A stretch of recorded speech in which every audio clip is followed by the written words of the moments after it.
Bernard Arnault, le PDG de LVMH, la marque qui habille Brigitte Macron, possède Les Échos et Le Parisien. Pierre Berger est un des premiers mécènes du candidat Macron, partagé avec Mathieu Pigasse et Xavier Niel, le quotidien Le Monde, après une vente organisée par le banquier d'affaires Emmanuel Macron. Patrick Drahi, dont le banquier Bernard Mourad est un proche d'Emmanuel Macron, a quant à lui racheté au fur et à mesure RMC, BFM, L'Express et Libération. Ils ont leurs médias. Alors soutenez le vôtre, soutenez TV Liberté. TV Liberté, nous, c'est vous.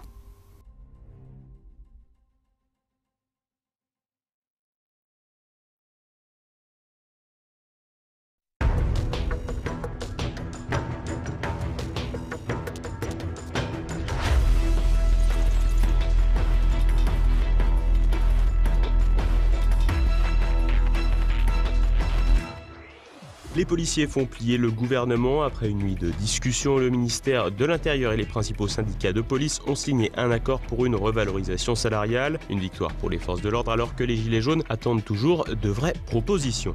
Alors qu'il entrera en vigueur le 1er janvier 2019, le prélèvement à la source inquiète les contribuables français. Parmi les principales angoisses, une nouvelle perte de pouvoir d'achat. La Chine fête ses 40 ans d'ouverture économique, passant du statut d'État pauvre à deuxième puissance mondiale. L'Empire du Milieu cultive un modèle hybride fait de dirigisme étatique et de capitalisme. Madame, monsieur, bonsoir. Les policiers sortent vainqueurs de leur bras de fer avec le gouvernement. À l'issue d'une journée de protestation, le ministère de l'Intérieur a accepté de revaloriser les salaires des policiers qui réclamaient plus de moyens après leur mobilisation face aux Gilets jaunes. La colère des policiers n'aura duré que 24 heures. Dans la nuit de mercredi à jeudi, au terme de plusieurs heures de discussion, le ministère de l'Intérieur et les principaux syndicats de policiers ont trouvé un accord de revalorisation salariale. Un accord qui fait suite à une grogne montante dans les rangs des forces de l'ordre. En effet, en première ligne depuis le début des mobilisations des Gilets jaunes, les policiers ont exprimé leur ras-le-bol, dénonçant des salaires insuffisants, des conditions de travail pénibles et des millions d'heures supplémentaires impayées. Ainsi, les syndicats Alliance et UNSA ont enjoint tous les policiers à bloquer les commissariats mercredi et à ne répondre qu'aux appels d'urgence. Pour éviter une nouvelle situation délicate, le ministre de l'Intérieur, Christophe Castaner, a donc réuni en urgence toutes les parties prenantes pour éteindre au plus vite le début d'incendie. Et le moins que l'on puisse dire, c'est que la situation s'est décantée très rapidement. Si le locataire de la place Beauvau a dans un premier temps promis de s'attaquer aux millions d'heures supplémentaires impayées, représentant un coût total de 275 millions d'euros. Il a également annoncé une revalorisation salariale dégradée et des gardiens de la paix et l'ouverture d'un protocole de réorganisation de la police nationale. Ainsi, l'augmentation sera graduelle à partir de janvier et devrait aboutir au bout d'un an à une hausse en moyenne de 120 € net par mois pour les gardiens de la paix et pouvant aller jusqu'à 150 € pour les plus hauts gradés. De fait, les policiers ont obtenu gain de cause et ce, en un temps record. Une situation à mettre en parallèle à celle des Gilets jaunes. En effet, si les policiers ont pu bénéficier de leur structure syndicale, le traitement des différentes revendications semble totalement opposé. Alors que le gouvernement a éteint la grogne policière en seulement 24 heures, les Gilets jaunes sont toujours dans l'expectative après plus d'un mois de mobilisation. Timide hausse du SMIC, heures supplémentaires défiscalisées, primes exceptionnelles de fin d'année à la charge de l'employeur. Rien à la hauteur de ce que l'exécutif a concédé aux forces de l'ordre, de quoi nourrir un peu plus la colère des Gilets jaunes. Les contribuables français inquiets de l'arrivée du prélèvement à la source. Alors que sa mise en place est prévue pour le 1er janvier, ce dispositif risque de peser sur le pouvoir d'achat, mais aussi sur les acheteurs immobiliers. Olivier Frère-Jacques. L'impôt à la source dans 11 jours. La très contestée réforme du prélèvement inquiète les Français puisqu'ils seraient 72% à exprimer une crainte sur cette nouveauté. Parmi ces craintes, on retrouve en première position la peur d'erreur sur le montant prélevé chaque mois. Un Français sur 4 craindrait également une baisse de son pouvoir d'achat, une méfiance qui passe à 55% s'agissant des ménages ayant souscrit ou étant en cours de remboursement d'un prêt immobilier. Des craintes qui pourraient peser sur l'économie du pays. En effet, la confiance étant un levier essentiel de l'économie, les peurs liées au nouveau mode d'imposition pourraient avoir des conséquences à moyen terme sur la consommation et l'investissement. Le ministre de l'Action et des Comptes publics, Gérald Darmanin, a annoncé qu'un service sera mis en place avec quelques 40 000 agents des impôts formés à cet effet pour répondre aux questions des contribuables par téléphone. Un appel qui devait être gratuit, selon le ministre, mais qui finalement coûtera le prix d'un appel local. Comprendre, le contribuable lésé sur son imposition du fait de l'erreur de l'administration devra en plus payer pour avoir des explications. La mesure, déjà reportée une première fois pour effectuer un audit et éviter un fiasco politique et administratif, aura finalement bien lieu et le ministre Darmanin, transfuge des Républicains, semble bien jouer sa tête sur ce dossier. Dans une période de grogne fiscale marquée par les mobilisations des Gilets jaunes, des erreurs à grande échelle ne passeront pas dans l'opinion et les contribuables ne passeront à rien à l'exécutif. Et si les particuliers pourraient être les premières victimes d'erreurs de prélèvement, les entreprises aussi n'y trouvent pas nécessairement leur compte. Ainsi, de nombreuses PME ont eu recours à des consultants en logiciel de paie afin de se mettre à la page, occasionnant ainsi des coûts supplémentaires dans une période délicate pour de nombreuses structures. Déjà en difficulté en cette fin d'année avec les mobilisations des Gilets jaunes, le gouvernement pourrait bien ne pas survivre à un fiasco d'ampleur en janvier. La Chine, ce géant paradoxal. Le président à vie de l'Empire du Milieu, Xi Jinping, a profité des 40 ans de l'ouverture économique du pays pour évoquer sa feuille de route. En 4 décennies, le pays est devenu une puissance empruntant aussi bien aux méthodes de gouvernance communiste qu'au modèle économique capitaliste. Olivier Frère-Jacques.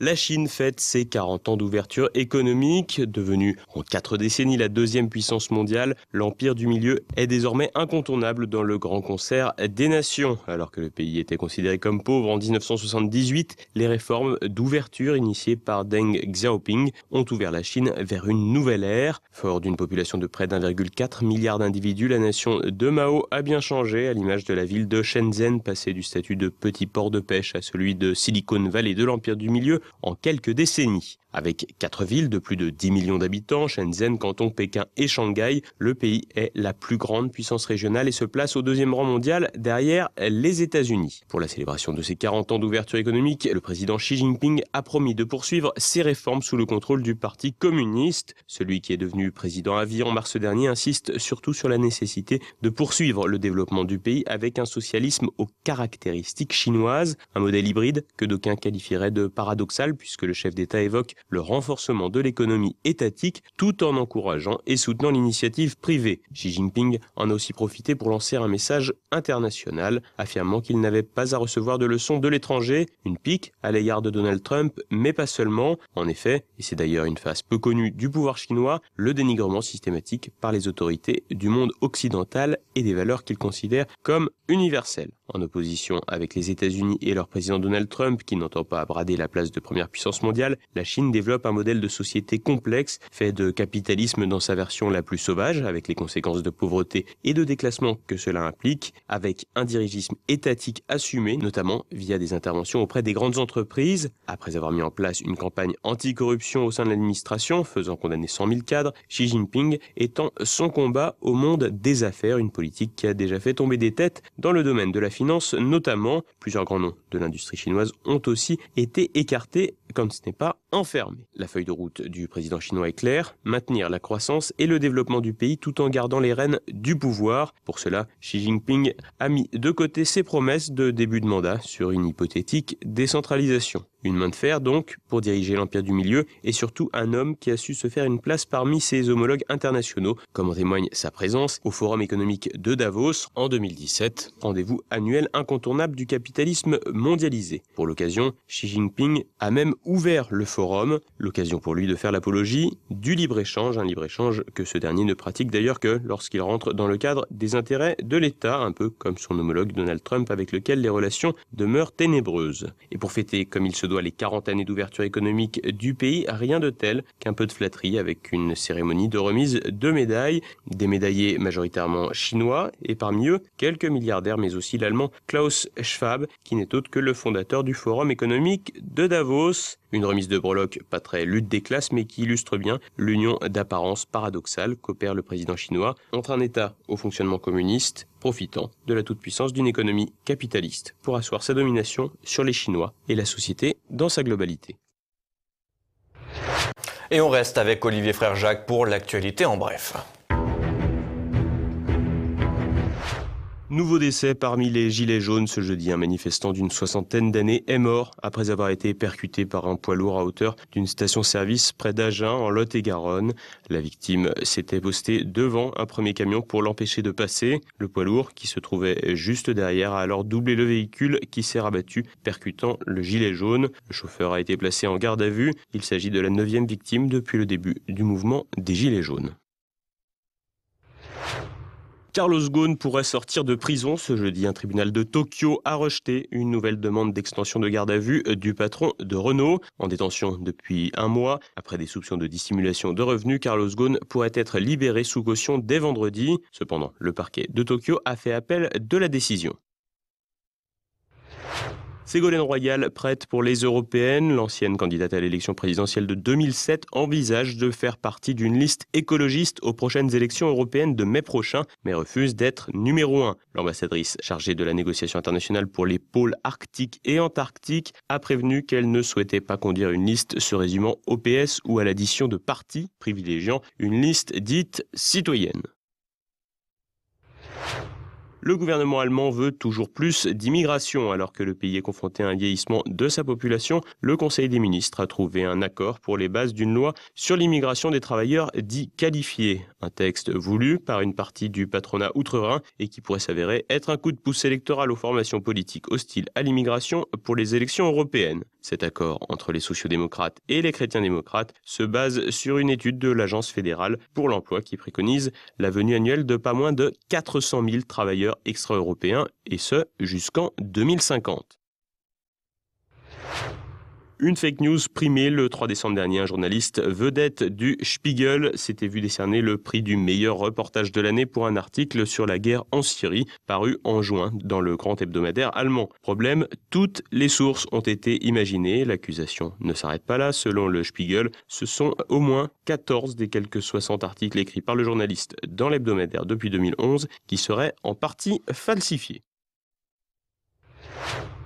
La marine américaine victime d'importantes attaques informatiques. Un rapport du secrétaire d'État à la marine américaine évoque des piratages ayant touché des informations confidentielles, des attaques qui seraient de plus en plus nombreuses et de plus en plus sophistiquées et toucheraient directement les sous-traitants de la marine. Washington accuse la Chine de ces manœuvres, des accusations qui arrivent à point nommé alors que Donald Trump et son homologue chinois Xi Jinping entretiennent des rapports pour le moins conflictuels. La Russie se lance dans l'électrique. Lundi, la start-up russe Aviar a dévoilé la R67, un véhicule ressemblant à une Mustang aux performances impressionnantes. Le bolide serait capable de passer de 0 à 100 km/h en 2,2 secondes et de monter à une vitesse maximale de 250 km/h, le tout sans polluer. Outre l'accélération impressionnante, le constructeur table sur une autonomie de 507 km grâce à une batterie de 100 kW installée sur le plancher. Cependant, aucune date de sortie ni le prix n'ont été annoncés. Et dans un instant, retrouvez notre Zoom du jour. Le fondateur du site Riposte Laïque, Pierre Cassand, nous présente son ouvrage « Et la gauche devint la putain de l'islam ». L'auteur s'attaque aux personnalités emblématiques de la gauche, responsables d'avoir trahi les classes populaires en faveur d'une immigration majoritairement musulmane. Je suis convaincu qu'un autre homme politique, allez, je ne sais pas s'il faut dire Dupont-Aignan, je ne sais pas s'il faut dire quelqu'un d'autre, mais je suis convaincu aujourd'hui qu'il y a la place en France pour un chef, un grand chef, rassembleur, qui effectivement, comme je l'ai écrit, va être capable de ramener les 11 millions de militants, de patriotes qui ont voté Front National, et tous ces Français de gauche qui n'ont rien à voir avec leur chef, avec les capitulations de leur chef, qui ne supportent pas le voile, qui ne supportent pas l'islam, et ça j'en suis convaincu, mais qui restent malgré tout dans les 40 ans de diabolisation, et dans le genre les Le Pen, c'est pas possible. Je suis convaincu qu'un socle commun entre Français est possible, et on le voit un petit peu sur les barrages des Gilets jaunes.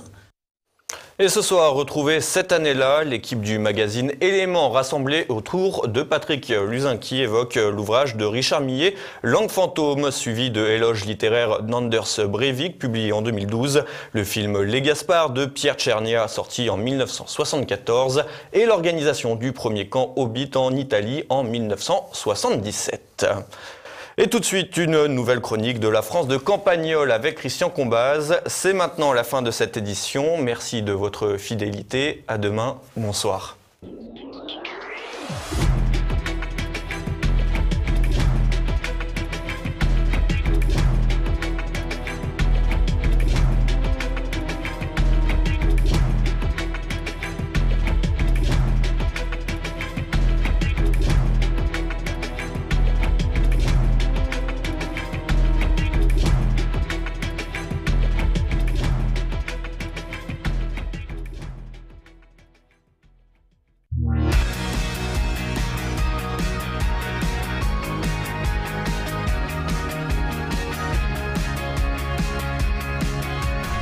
Au village, le samedi et le dimanche, on voit arriver presque chaque semaine 3 petits-fils d'une dame veuve que leurs parents de Carcassonne laissent dans la maison familiale pour avoir la paix et qui sont trop gâtés par la grand-mère, ce qui fait que ces gamins entre 10 et 13 ans sont odieux, le genre à laisser leur vélo par terre pour bien barrer le passage à la camionnette du boucher, le genre à porter des coiffures immondes, vous savez, du genre une touffe blonde sur la tête et rien sur les oreilles, le genre à faire réparer leur ordinateur portable sans dire merci, et le genre à porter un gilet jaune à 12 ans quand ils font de la roue arrière sur leur VTT.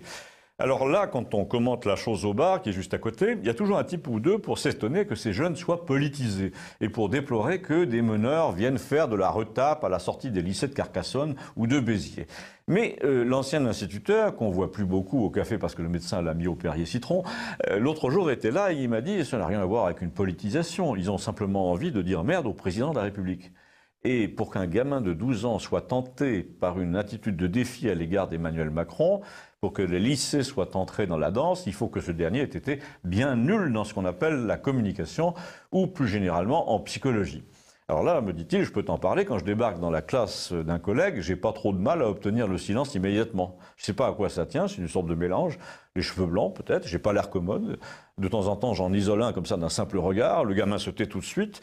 Tu sais, un peu comme un chien quand il en croise un autre avec le poil dressé. Mais quand j'étais jeune, et même très jeune, j'aurais dû avoir beaucoup plus de mal à faire taire les gamins en levant le doigt. Eh ben non, ça s'est toujours très bien passé. Tu sais pourquoi? Eh ben, ça n'a rien à voir avec le fait de gueuler ou non, c'est parce que j'étais pas prétentieux. Je disais pas inconsciemment aux gamins, c'est pas toi qui commandes. J'avais pas l'air content de commander. C'était comme ça, je commandais. Quand je disais qu'il fallait faire quelque chose, je disais que c'était pratiquement une règle que je subissais moi-même. Je me comportais comme un prof parce que je l'étais, c'était pas ma faute. Et le gosse me regardait donc comme quelqu'un qui aurait pu être beaucoup plus sympa s'il n'avait pas été prof. Mais il se trouve que les rôles étaient distribués, c'était comme ça. Même quand par hasard on allait faire une sortie en mer à 7 ou ailleurs, les gamins me chatouillaient pas sous prétexte que j'étais en short.